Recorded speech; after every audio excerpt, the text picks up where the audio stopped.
They still whisper her name when the wind crosses the plains at night. They say if you listen closely, beyond the rustle of dry grass and the hum of the crickets, you can hear her anklets jingling in the dark. Each step soft, deliberate, like a bride walking down an aisle that never ends. Long ago, before the roads came, there was a small village by the edge of the river Nyoka. The people there were proud, bound by blood and promise. And in that village lived a young woman named Lami, the kind of beauty that made even old women sigh. Her laughter was said to bring rain after drought, and her eyes, deep and gentle, held stories of the ancestors. When Lami was promised to Duro, a hunter known for his strength and devotion, the whole village celebrated. It was said that their union would be blessed by the spirits of the land. But among the blessings came a warning. An old priestess whispered, "When love is witnessed by the gods, promises must never be broken." Everyone laughed. For what promise could two people in love ever break? The wedding day came beneath the ancient baobab tree, the sacred guardian of the village. Drums thundered, the sky glowed crimson, and the air smelled of roasted yam and palm wine. But as the last song ended, something strange happened. Lami stood before Duro, still as a statue. Her lips parted, but no sound came. Her face, once radiant with joy, was blank. No smile, no tear, no breath. The priestess turned her eyes away. And before the villagers could understand, a cold wind swept through the crowd, extinguishing every lantern. That night no one spoke. And from that night onward, no one ever saw Lami smile again. Even when she walked among them, even when she breathed, even when she looked alive. Because some said, she wasn't. The village of Okutanla slept beneath the arms of a 1,000-year-old baobab tree. Its roots were said to touch the bones of ancestors buried deep within the earth, and its leaves were believed to whisper their secrets to those who listened at dusk. In Okutanla, nothing was done without ritual. Babies were washed with river clay to protect them from wandering spirits. Hunters placed palm oil on their foreheads before entering the forest. And before a wedding, both bride and groom were taken to the shrine of Oru, the deity of vows and eternal binding. It was a land where promises were not spoken, they were sealed. Lami was born during the flood season. Her mother, a Duk, had been gathering water by the river when the labor pains began. They said the river goddess, Mama Nyoka, herself helped bring the child into the world. And so, the elders claimed, Lami carried water in her soul. Gentle, fluid, but with a power that could drown mountains if provoked. Her childhood was quiet but filled with strange happenings. When she laughed, rain clouds gathered over the village. When she cried, wells dried up.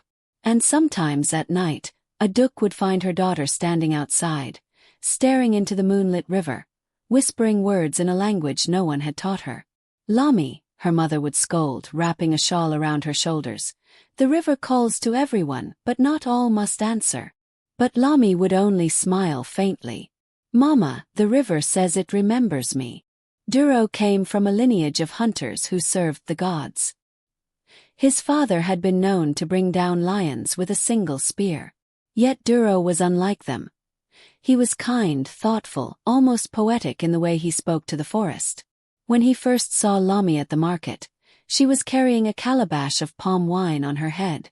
A gust of wind blew through the stalls, and the cloth she wore fluttered just enough for him to catch her eyes, green-brown like wet leaves.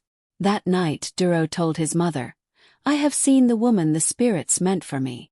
But the elders warned him. She was born of the river. You were born of the hunt.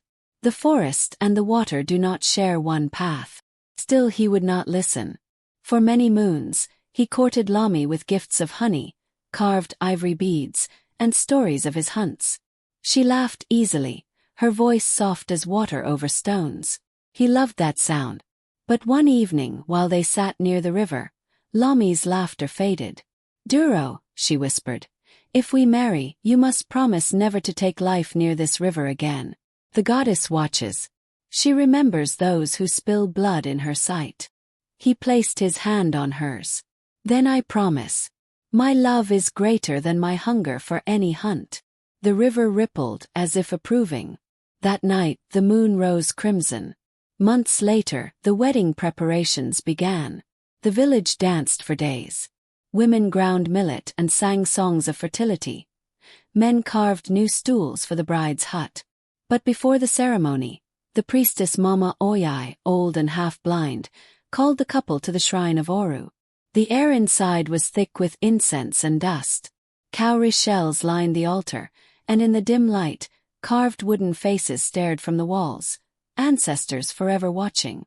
Lami of the river, Mama Oyai rasped, and Duro of the hunt. Do you both swear to keep your vows until your bodies are dust? Yes, they answered. Then remember, she said, dipping her finger in red clay and marking their foreheads. Oru binds what is spoken before him. To break such a vow is to break your soul. The couple bowed their heads. Outside, the wind howled through the baobab tree, carrying with it the faint sound of crying. The night before the wedding, Lami dreamed of water. Endless water. She was standing in the middle of the river, her reflection smiling back at her. But it wasn't her smile. It was too wide, too knowing. The reflection reached out of the water and touched her cheek, whispering, "Tomorrow, your heart will be mine again." She awoke trembling, sweat beading her forehead. Outside, thunder rolled, though the sky was clear. A duk came to her side. "It is the nerves, my child. Dreams come before great joy." But Lami knew this was not joy. The river goddess had returned, and she was not done claiming what was hers. The morning of the ceremony, the drums began before sunrise. Duro wore a cloak of lion fur. Lami was adorned in white cloth, her wrists heavy with coral beads. The village gathered beneath the baobab, and the priestess raised her staff to the sky. But far from the crowd, by the riverbank, Duro's friends were hunting early to prepare meat for the feast. They saw a white antelope grazing near the water, pure, shimmering, almost unreal. "It is a sign of blessing," one shouted. Duro hesitated. He remembered Lami's words. Yet as his friends laughed and urged him on, pride swelled in his chest. He threw his spear. The moment it struck, the river exploded into foam. A cry, like a woman's voice, rose from the water, and the white antelope dissolved into blood. That same instant, in the village, Lami collapsed. When she awoke, the ceremony was over. The villagers stood around her in silence. She looked for Duro, but he was gone, dragged away by his terrified friends, claiming the river had cursed them. Mama Oyai approached slowly, her old eyes full of pity. "You must not smile, Lami," she said. "The goddess has taken the joy from your face. Until he atones, your heart and your smile belong to the river." Lami didn't understand, until she touched her own face and felt nothing. No movement, no warmth. The corners of her lips refused to rise. From that day on, she became known as the bride who never smiled. Some said her laughter had gone beneath the water. Others said she was no longer fully alive, that the river had kept half her spirit for itself. At night, villagers saw her wandering by the baobab, whispering her husband's name. And in the stillness, when the wind carried the scent of rain, they sometimes saw her reflection in the river, smiling wide, cruel and free. The river no longer sang. Where once it had murmured softly over smooth stones, it now hissed and frothed like an angry spirit. The fishermen of Okutanla stopped casting their nets near its bend. Children no longer played by its edge. The water, once clear and sweet, turned the color of smoke.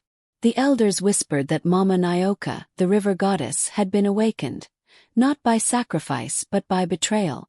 And in the center of that betrayal stood one man, Duro. After that cursed morning, Duro vanished into the forest. For days the villagers searched, but all they found were footprints leading deeper into the sacred grove, the place where mortals were forbidden to hunt. His mother wept before the shrine. "Bring back my son Oru," she pleaded, pouring palm oil onto the earth. "He has lost his way, but not his soul." But the flames of her offering refused to catch. The air was too heavy. The gods were silent. On the fourth night, he stumbled out of the woods, mud covering his face, eyes wide with horror. He looked like a man who had seen something his tongue dared not describe. When his friends tried to speak to him, Duro would only mutter. The antelope had a face, her face. Then he would retreat into silence. Lami, meanwhile, lived in a stillness that terrified the village. She ate little, spoke less, and moved through her days as if she walked in another world. Her beauty, once radiant, now felt unnatural, too pale, too smooth, like the calm before a storm. Even her shadow seemed to move differently, as though slightly out of step. Women pitied her, but few dared come close. Children whispered that when you looked into her eyes too long, you could see ripples, like the reflection of water. Her mother, a Duk, tried to pray for her at the riverbank, but every offering she left was swallowed by the current. Then one evening Lami began to hear songs. They came from the river at dusk, faint, haunting, sung in the same strange tongue she used to whisper as a child. The melody was beautiful, but every time she listened, her heart felt colder. "Return what was taken," the voice crooned. "Return what was broken." Lami covered her ears and ran home. But when she entered her hut, her reflection in the mirror bowl was smiling. She was not. One night, unable to bear the silence, Lami walked to the river. The moonlight shimmered on its surface, and mist coiled above it like breath. She knelt at the edge, her hands trembling. "Why have you cursed me?" she whispered. "He broke his vow, not I." The water rippled, then stilled, and a shape began to form. It was her reflection, but again it smiled. "Because you accepted the vow," it said in a voice that was both hers and not hers. "You were bound to him. His sin is your burden." Lami shook her head. "Then let me free." The reflection laughed, a sound like water crashing against rocks. "There is no freedom for those who defy the balance. But there is a way to make it right." Lami's breath hitched. "What way?" The reflection leaned closer, its grin widening until it nearly touched both ears. "Bring him back to the river. Let the goddess claim what she was denied." Then the water went still. And for the first time since the wedding, Lami felt her lips tremble, almost into a smile. Duro's return to the village brought no joy. He was gaunt, hollow-eyed, and restless. At night, he muttered to himself. His dreams filled with the sound of rushing water and the vision of the white antelope's bleeding eyes. When he went to see Lami, she greeted him in silence.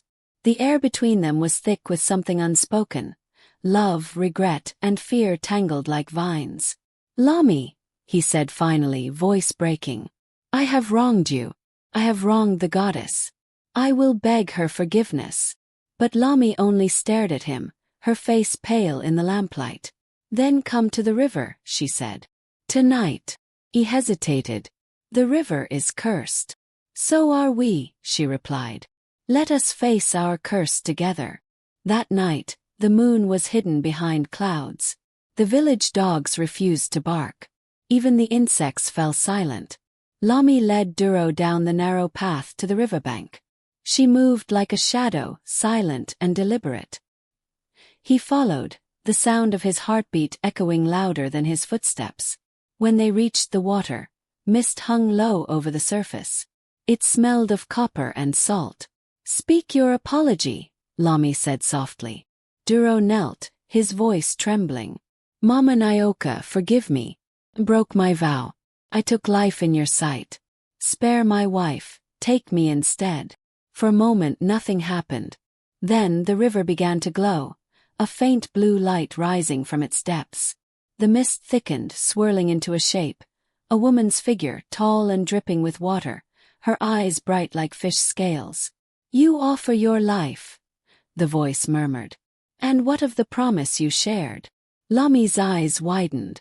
She felt something move beneath her feet, the earth softening, trembling. "The bond was made in two hearts," the goddess continued. "Both must return." The water surged upward, wrapping around Duro's legs. He struggled, shouting her name. "Lami! Help me!"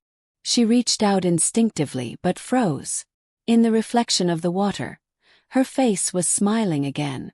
And the reflection whispered, You can be free.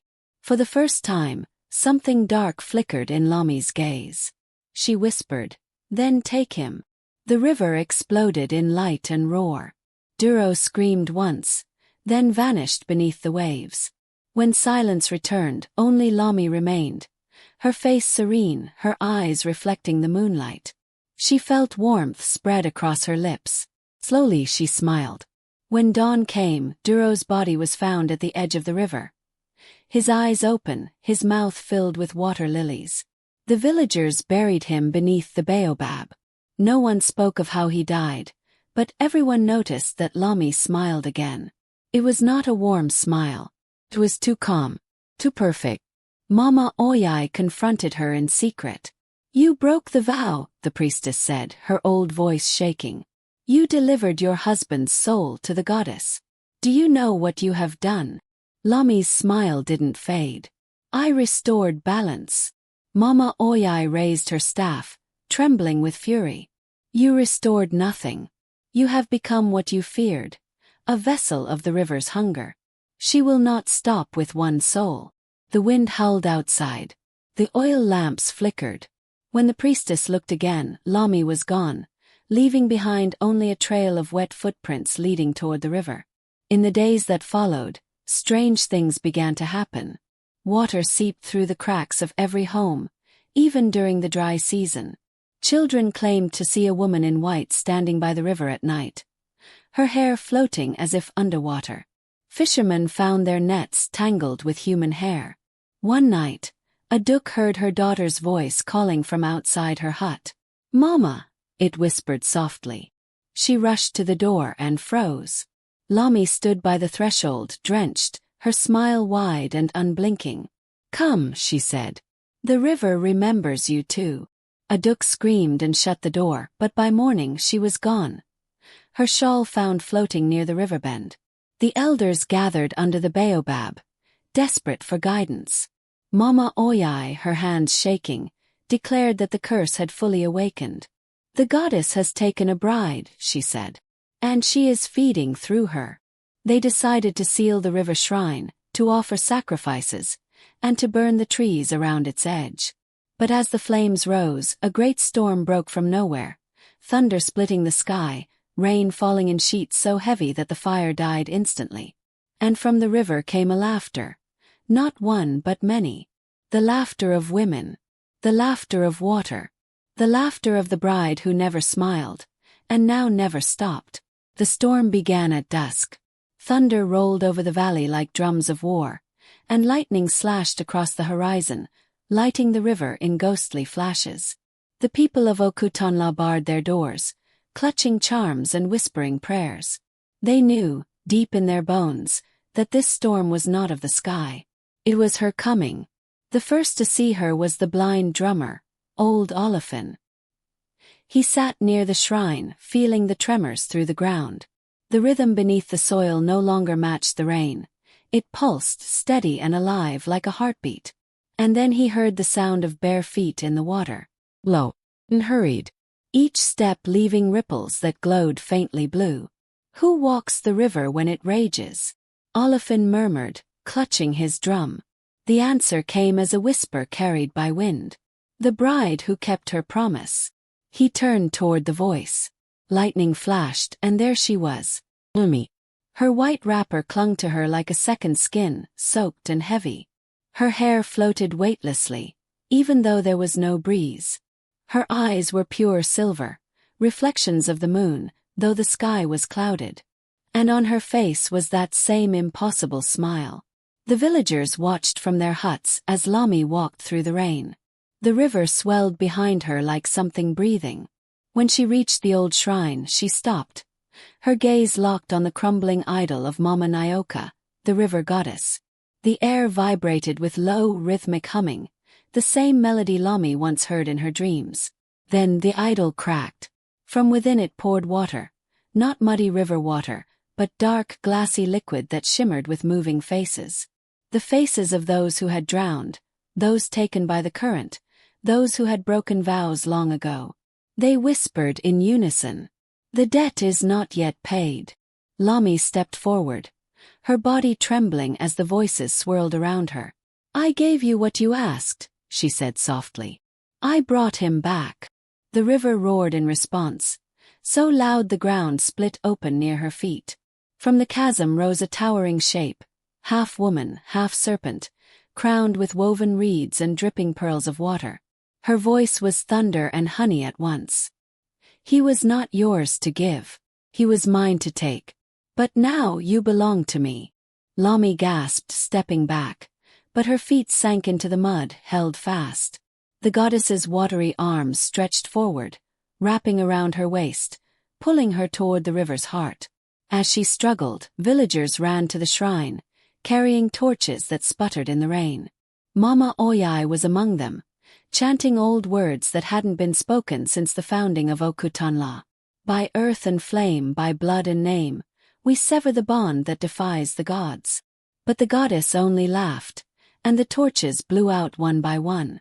Lami turned toward the priestess, tears cutting paths through the rain on her face. "Help me," she cried. "I didn't mean to curse the village. I only wanted to be free." Mama Oyai's eyes filled with sorrow. "Freedom bought with a soul is never freedom, my child." The goddess roared again, pulling harder, the mud rising up to Lami's chest. The air filled with shrieking wind and whispers. "You broke the promise. You fed her hunger." Lami screamed as the water climbed higher, the reflection of her smile in the waves twisting, stretching, devouring itself. The glow around her body flared white, and for a heartbeat, the villagers saw two figures, Lami and her reflection, merge into one. Then the river swallowed her whole. The storm stopped.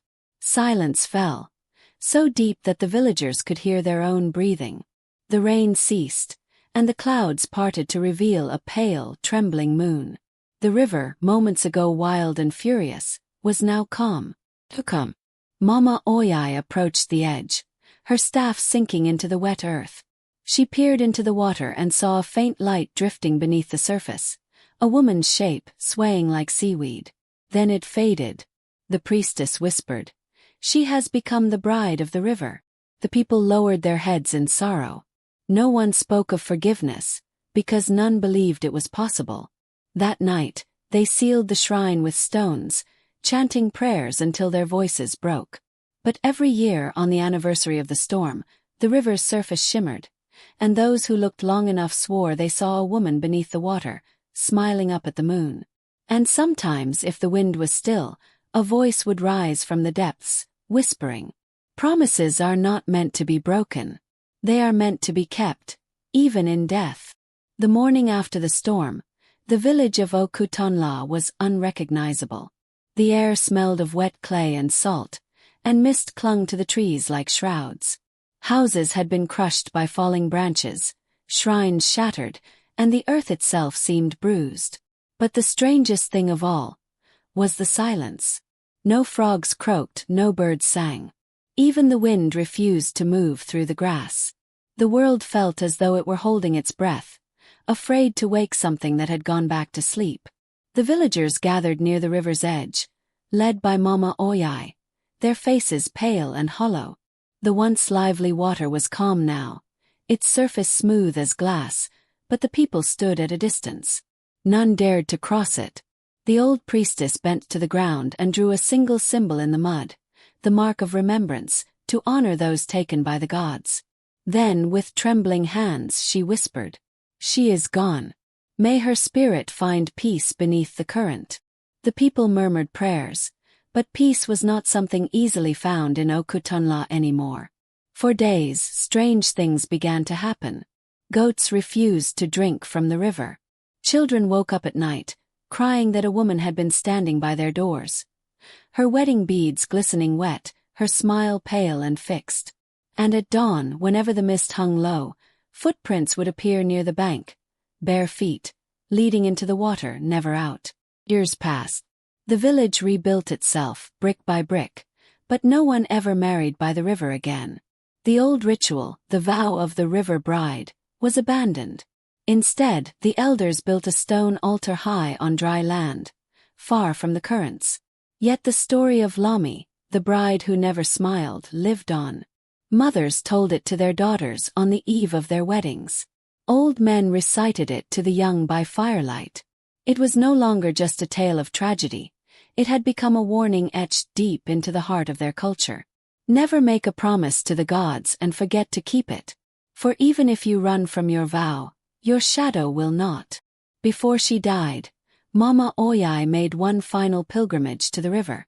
She was frail, her body bent like a question mark, her staff worn smooth from decades of prayers.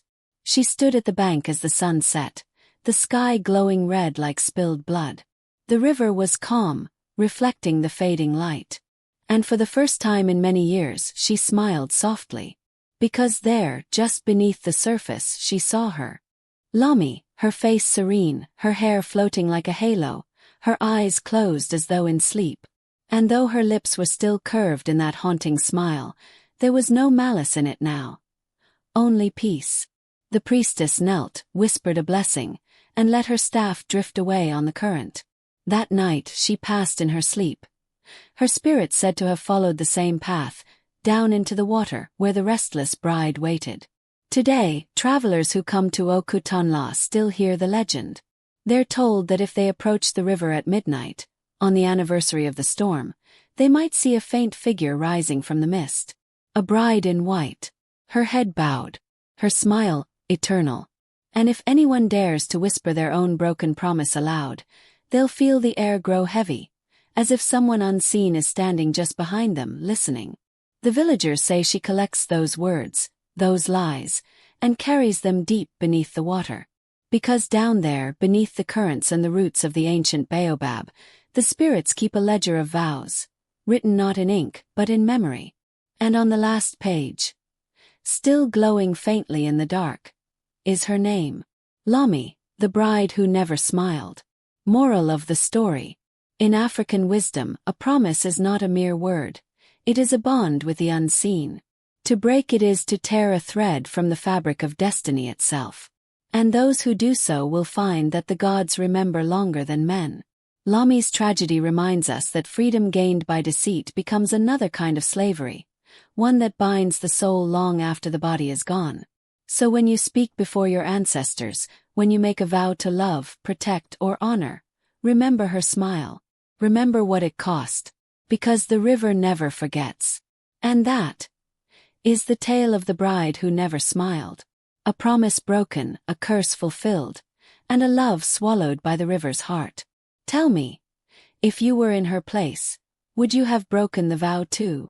If you enjoyed this story, don't forget to like, subscribe, and share it with someone who dares to make promises under a full moon.